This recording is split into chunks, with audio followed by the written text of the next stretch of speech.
Bonjour et bienvenue à tous sur i24 News, c'est l'heure de votre magazine sur le web. Aujourd'hui, au programme, Barack Obama accuse la Corée du Nord du piratage de Sony. On parlera d'Instagram valorisé à 35 milliards de dollars. On vous expliquera pourquoi Samsung retire son application de messagerie Chaton. On verra comment Samuel L. Jackson a inspiré la toile. Et on terminera avec le buzz d'une télévision australienne.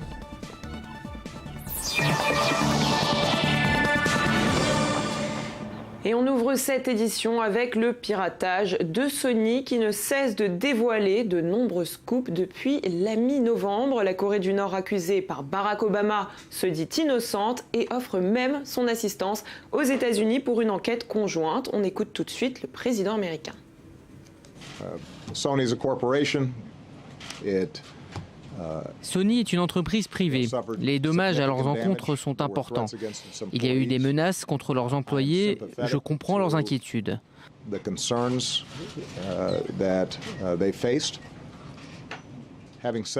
Cependant, ce qu'ils ont fait est une erreur.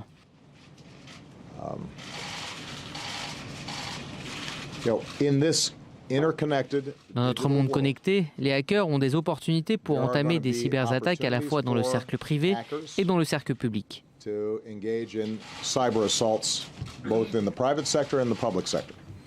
De son côté, la Corée du Sud, elle, accuse toujours Pyongyang d'être impliquée pour cause. Ces cyberattaques ressemblent étrangement à celles qu'a subies le pays l'an dernier. À noter que la Corée du Nord dispose de 6000 pirates informatiques, ce qui en fait l'un des 5 premiers pays en termes de capacité de guerre informatique. En ce qui concerne les internautes, ils s'en amusent. On a sélectionné pour vous une parodie spéciale bande-annonce qui aurait pu être disponible en Corée du Nord, à prendre au second degré, bien évidemment. There has been an awakening. Have you felt it?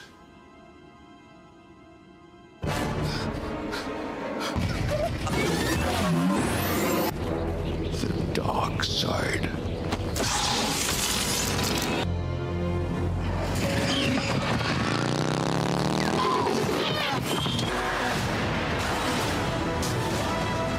I started us on. Nothing lasts forever. Especially capitalism.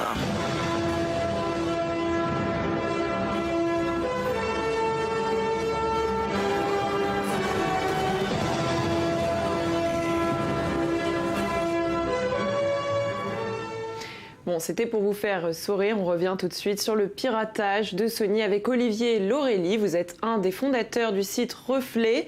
Vous êtes spécialiste en cyberattaque. Pouvez-vous nous expliquer ce qu'il s'est passé avec Sony ? Oui, bonjour. Sony a été victime, puisqu'il y a eu quand même pas mal de fuites qui ont émané sur Internet, d'une cyberattaque qui aurait consisté à siphonner énormément de données, donc qu'il s'agisse de données privées ou de films de production en cours, et une bonne grosse partie en fait de ces données siphonnées ont été publiées sur Internet.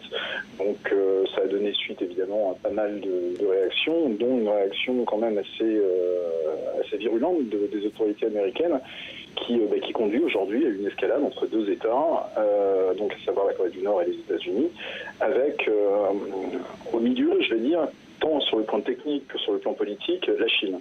Voilà, donc c'est le genre d'escalade évidemment qui n'est pas souhaitable. On a des pirates qui se trouvent en Chine. Alors, c'est ce qui est présumé. Il faut comprendre que l'infrastructure nord-coréenne est totalement isolée, c'est-à-dire qu'il n'y a pas de câble qui assure la connectivité internationale de ce pays.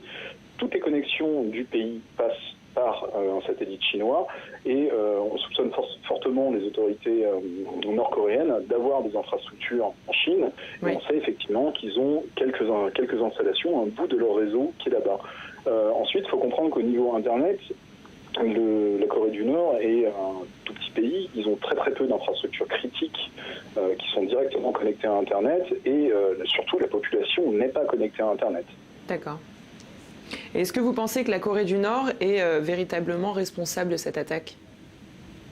pour l'instant, je ne suis pas du tout convaincu des preuves qui ont été avancées par les autorités américaines, sachant que ce n'est pas réellement des preuves, on n'a pas de concret, on n'a pas de traces de l'attaque. C'est assez curieux d'ailleurs parce que sur des attaques beaucoup plus grosses comme celle de Stuxnet qui visait une centrale nucléaire en Iran ou comme Aurora qui visait des intérêts américains sur le territoire chinois, on a eu assez rapidement pas mal de détails techniques avec des analyses assez précises. Là, on n'en a quasiment pas du tout. D'accord. Est-ce qu'on imagine le but de cette attaque ? Alors, moi j'ai du mal à me le figurer pour l'instant. L'excuse du film est peut-être très très bien choisie. J'ai quand même du mal en fait à adhérer à cette hypothèse, surtout que c'est pas du tout dans la rhétorique du régime nord-coréen de menacer d'attentats, sur des civils. Un territoire comme les États-Unis. Alors on sait qu'il y a effectivement une rhétorique de guerre qui est constante entre Pyongyang et Washington. Maintenant, il y a des méthodes, il y a quand même des choses qui indiquent qu'on peut être au moins interloqué. Et on va revenir à Sony et à la réaction de cette société. Selon vous, qu'est-ce que Sony a bien fait ou mal fait aujourd'hui ? Sony, malheureusement, est victime de piratage déjà depuis 3 ans. Il y a le PlayStation Network qui avait été piraté, il y avait déjà eu des fuites massives de données personnelles. Donc, suite à ça, je présume que Sony a quand même mené des audits en interne, essayé de renforcer son infrastructure. Mais voilà, bon, il se trouve qu'aujourd'hui, ils auraient été victimes d'une attaque. Alors là, c'est pareil, c'est à prendre au conditionnel, soi-disant très très élaboré. Moi, j'ai un petit peu de mal à me figurer une attaque très très élaborée avec les informations que nous ont distillées les FBI, à savoir qu'il s'agit de logiciels qui auraient déjà été utilisés dans le passé pour attaquer des banques sud-coréennes. Ça me paraît peu cohérent, en fait, ça me paraît quand même vraiment très peu cohérent pour une attaque gouvernementale de réutiliser le même genre de logiciel et faire des erreurs aussi grossières que de laisser inscrit en dur dans un logiciel des IP nord-coréennes. Et qu'est-ce qui aurait pu être fait, selon vous, pour pouvoir éviter cette attaque ? Malheureusement, quand on est une structure comme Sony, on s'expose forcément à des vulnérabilités. Donc on reste, quoi qu'il arrive, vulnérable. Mais là, c'est quand même aller très très loin. Il y a des infrastructures vraiment très critiques, comme la messagerie, des choses comme ça, qui n'auraient normalement jamais dû être touchées. Donc il y a beaucoup de gens qui se posent la question de gens en interne ou d'anciens employés de Sony qui auraient participé plus ou moins à fournir des informations pour rendre possible cette attaque. C'est une piste qui est tout à fait plausible pour le moment, mais pour l'instant, j'ai encore du mal à adhérer à l'attaque unilatérale de Pyongyang sans aucune complicité. Et est-ce que vous pensez qu'aujourd'hui, le monde sera amené à vivre de plus en plus de cyberattaques ? Le danger, en fait, d'Internet, effectivement, c'est qu'on a une tendance à connecter énormément d'infrastructures qui, par nature, ne sont pas censées être connectées à Internet. Mais il faut comprendre que dans le cadre précis d'un conflit, d'un cyberconflit que poserait Pyongyang aux États-Unis, les États-Unis ne partent pas vainqueurs du tout. Pourquoi ? Parce que toutes leurs infrastructures critiques sont connectées à Internet, alors que la Corée du Nord a aucune infrastructure critique qui est connectée à Internet. Ouais, très peu attaquable. Voilà, si on paralyse aujourd'hui l'Internet nord-coréen, déjà il va falloir passer par un satellite chinois, ça veut dire attaquer un satellite chinois. Pour pouvoir les atteindre. Effectivement. Pardon ? Pour pouvoir les atteindre ensuite. Donc c'est beaucoup plus compliqué. Il est beaucoup plus compliqué en fait d'attaquer les infrastructures nord-coréennes que d'attaquer les infrastructures américaines. C'est une question de rapport de nombre quelque part. Plus vous avez d'infrastructures critiques, plus vous avez de points faibles. Pyongyang n'en a aucune, les États-Unis en ont énormément. Très bien, merci beaucoup Olivier Laurély pour toutes ces informations. Et nous, on continue à parler d'Uber, encore une fois pointé du doigt. Après une première affaire de viol présumée en Inde, la société se retrouve dans une situation similaire, mais cette fois-ci aux États-Unis. Selon le Boston Globe, une cliente de 25 ans aurait été enlevée, agressée sexuellement et relâchée par son chauffeur. Le violeur présumé a été incarcéré, puis mis en accusation par le tribunal. Aux dernières nouvelles, il a décidé de plaider non coupable. De leur côté, les dirigeants de la société ont indiqué qu'ils renforceraient la sécurité de l'entreprise, et ce, à travers le monde entier. Et on parle d'Apple maintenant, dont l'image a été dégradée par un reportage diffusé sur la BBC. Un reportage qui révèle les conditions de fabrication de l'iPhone 6. On peut y découvrir des enfants en Indonésie qui risquent leur vie dans les puits de boue pour y extraire des matériaux. On y découvre aussi des usines chinoises, comme vous pouvez le voir, où de nombreux travailleurs, dont des enfants aussi, s'endorment sur leur chaîne de montage après des journées de travail qui peuvent aller jusqu'à 16 heures. En réaction à ce reportage, Tim Cook, le président d'Apple, a dit avoir été profondément offensé. Et Instagram, de plus en plus populaire, Citigroup vient de relever la valorisation du service de 19 milliards de dollars à 35 milliards de dollars. Une annonce qui intervient quelques jours après que l'application ait dépassé les 300 millions d'utilisateurs actifs mensuels. Instagram, qui améliore en ce moment sa plateforme, travaille aussi sur la détection de comptes frauduleux. Depuis mercredi, plus de 19 millions de faux comptes ont été supprimés. Allez, on continue à parler high-tech, place à notre rubrique spéciale Nouvelles technologies.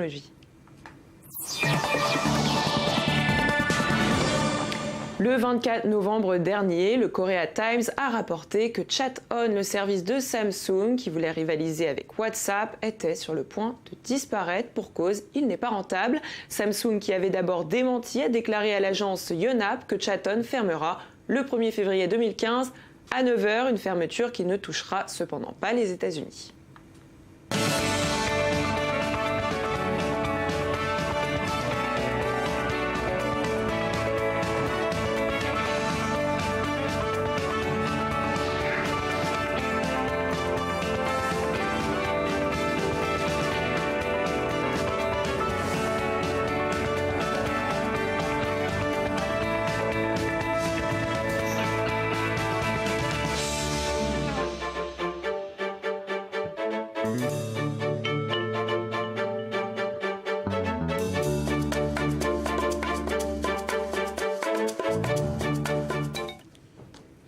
Allez, maintenant, je m'adresse à tous ceux qui s'endorment très souvent devant leur télévision. Ryan Oliver et Jonathan Kingslane pensent à vous. Ils ont trouvé une solution. Ça s'appelle Keepster, un bracelet qui mesure votre taux d'oxygène dans le sang. Son objectif, déterminer avec précision le moment où vous allez vous endormir. Ce bracelet sera aussi capable de se connecter à un boîtier TiVo proposé par Virgin Media pour lancer l'enregistrement du programme que vous êtes en train de visionner. Regardez. And people watch approximately 4 hours of shows on Christmas Day. But we know that 1 in 5 of those people, well, they fall asleep.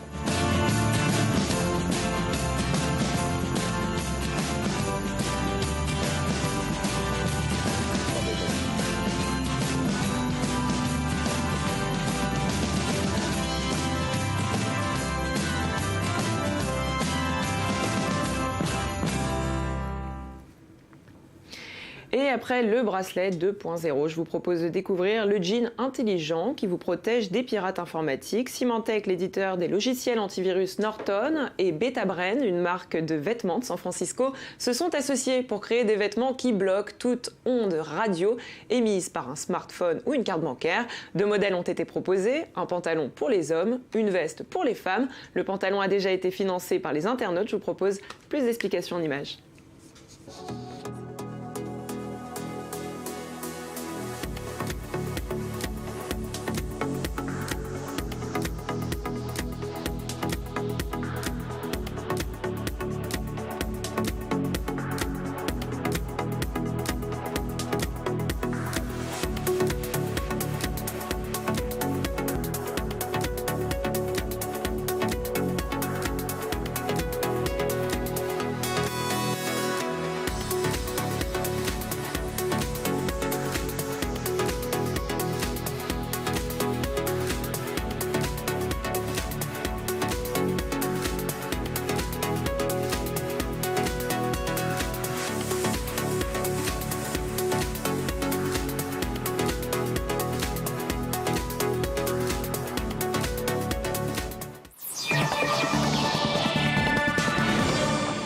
Vous l'avez promis, on passe à l'œil du net. Une candidate de Qui veut gagner des millions en Australie a réalisé une performance assez remarquable. C'est du moins, c'est en tout cas le moins que l'on puisse dire en échouant dès la première question de l'émission, censée être la plus simple. Elle a perdu, mais gagné plus d'1 million de vues sur la toile. Je vous propose tout de suite de regarder.